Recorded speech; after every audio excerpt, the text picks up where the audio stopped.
Shalom, selamat hari Minggu buat kita semua Bapak Ibu yang dikasihi dalam nama Tuhan Yesus Kristus. Bapak Ibu yang terkasih, sebelum kita mendengarkan firman Tuhan di minggu ini, kita bersatu di dalam doa. Bapa kami di surga, Bapa yang kami kenal melalui Yesus Kristus, kami datang dengan hati yang rindu mendengar suara-Mu, seperti para murid yang Kau ajak naik ke atas gunung. Ajaklah kami hari ini masuk dalam hadirat-Mu. Bukalah pikiran kami untuk mengerti firman-Mu. Lembutkanlah hati kami untuk taat kepadamu. Dan mampukanlah kami melihat kemuliaan Kristus dengan iman. Roh Kudus, pimpinlah pemberitaan firman ini, supaya bukan hanya terdengar di telinga, tetapi hidup di dalam hati kami. Amin.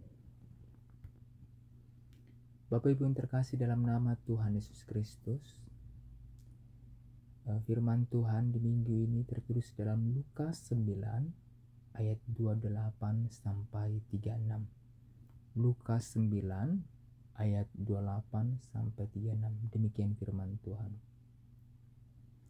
Kira-kira 8 hari sesudah segala pengajaran itu, Yesus membawa Petrus, Yohanes, dan Yakobus lalu naik ke atas gunung untuk berdoa.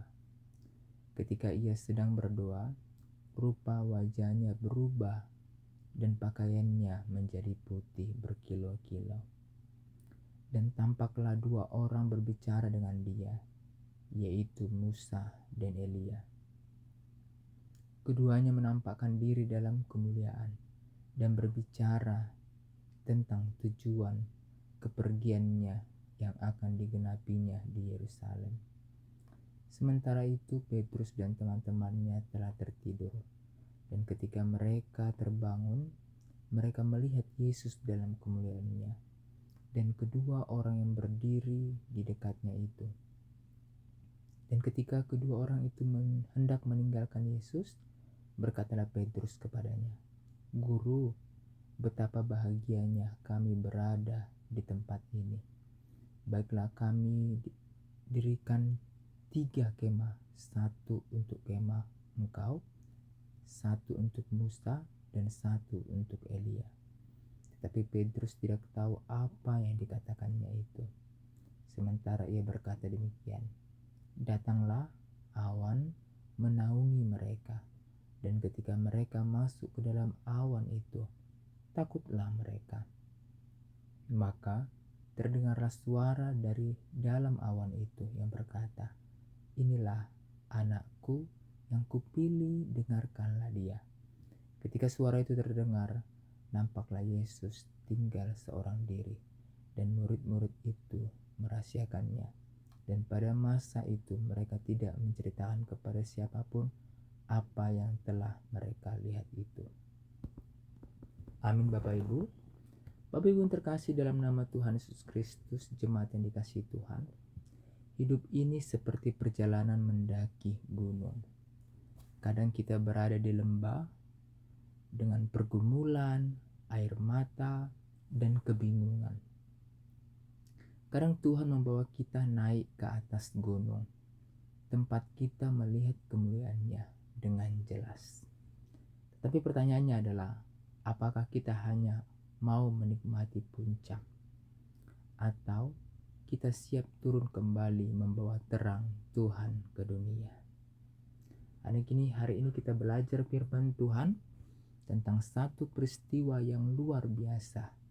Yesus dimuliakan di atas gunung, dan peristiwa itu bukan hanya untuk dikagumi, tapi untuk mengubah hidup kita.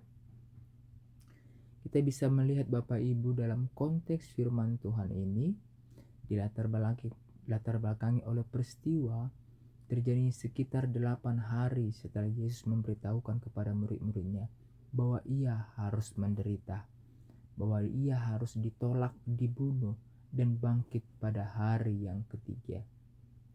Berita itu mengejutkan para murid. Mereka berharap Mesias yang penuh kemenangan, bukan Mesias yang menderita. Kemudian Yesus membawa 3 murid terdekatnya, yaitu Petrus, Yohanes, dan Yakobus, naik ke sebuah gunung untuk berdoa. Di sana terjadi peristiwa yang kita kenal sebagai transfigurasi atau perubahan rupa. Di atas gunung itu kita bisa melihat wajah Yesus berubah bercahaya. Pakaiannya juga menjadi putih berkilau. Dan Musa dan Elia menampakkan diri. Dan suara dari surga berkata, "Inilah anakku yang kupilih, dengarkanlah dia." Sehingga Bapak Ibu, peristiwa ini adalah pernyataan kemuliaan Yesus sebelum jalan salib.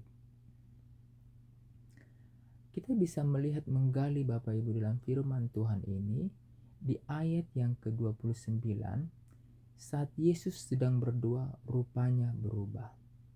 Ini adalah sebuah kemuliaan Yesus dinyatakan. Kemuliaan itu bukan kemuliaan baru.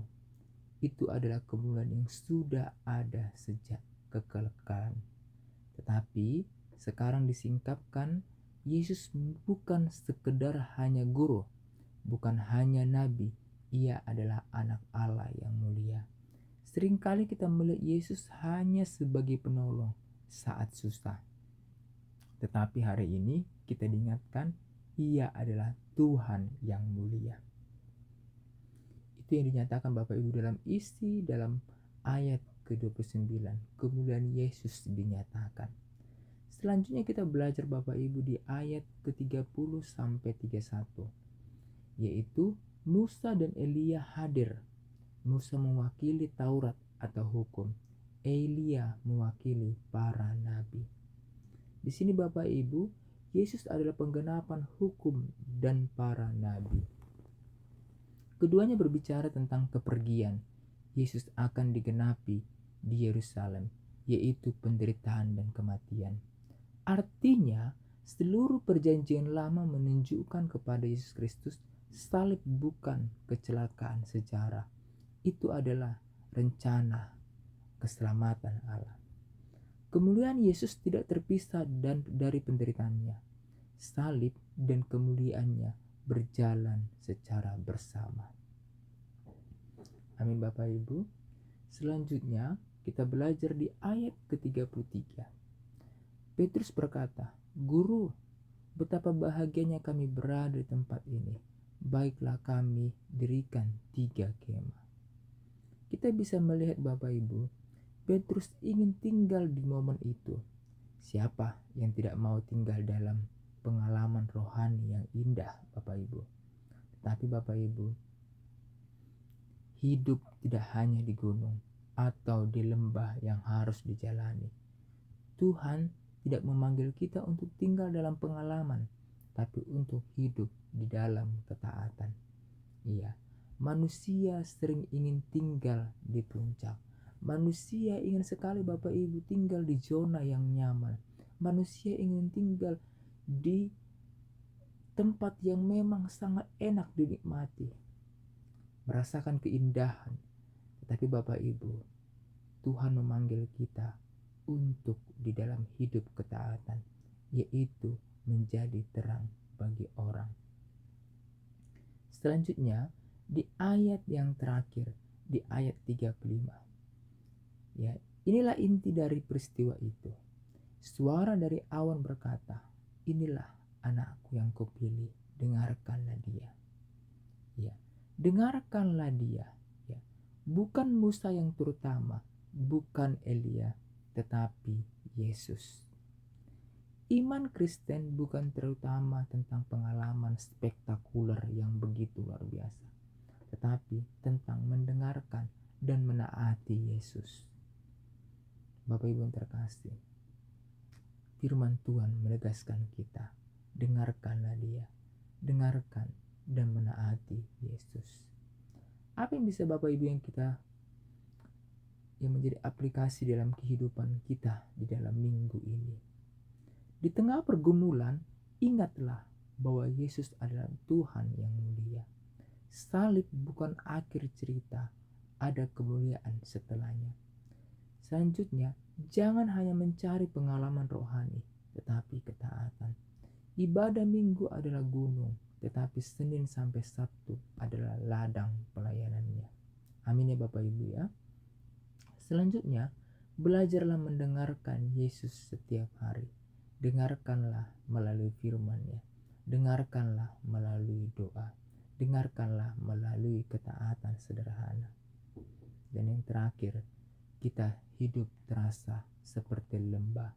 Ingatlah puncak kemuliaan itu. Kemuliaan Kristus lebih besar daripada masalah kita.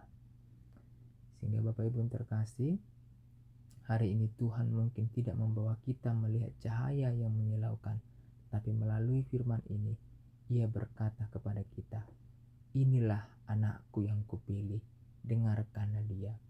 Kiranya kita bukan hanya kagum kepada Yesus, tapi hidup taat kepadanya. Amin. Kita bersatu dalam doa.